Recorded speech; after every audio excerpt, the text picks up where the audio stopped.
So, చాలా మందికి తెలియనిదేంటంటే baking powder, baking soda difference and చాలా మంది రెసిపీస్‌లో మేడం దీనిలో అదేశారు, ఇంకొక దాంట్లో బేకింగ్ సోడా ఎయలేదు, ఒక్కొక్క దాంట్లో 2 వేస్తున్నారు, ఎందుకేస్తున్నారని అడుగుతారు.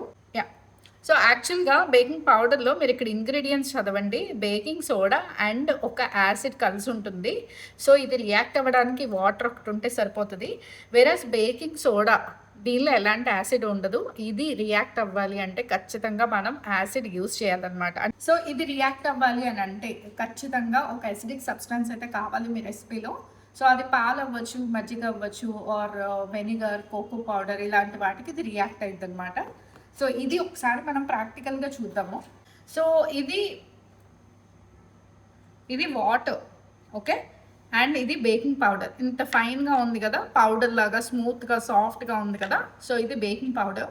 సో, బేకింగ్ పౌడర్‌లో ఆల్రెడీ యాసిడ్ ఉంటుంది కాబట్టి, అసిడిక్ సబ్స్టాన్స్ ఉంటుంది కాబట్టి, నేను వాటర్‌లో ఏసినా కూడా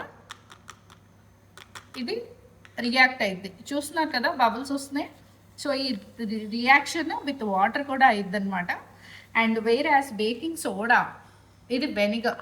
so, vinegar is acidic and చూడండి.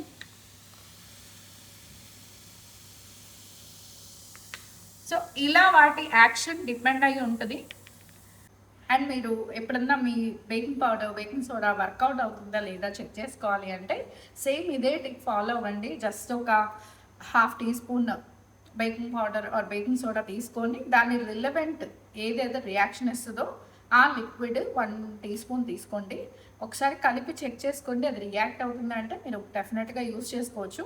సో, దీన్ని బట్టే రెసిపీస్‌లో ఒక్కొక్కసారి ఇంగ్రీడియెంట్స్ 2 వాడతాం, ఒక్కొక్కసారి ఒకటే వాడతాం అనమాట. ఐ హోప్ మీకు అర్థమై ఉంటుంది.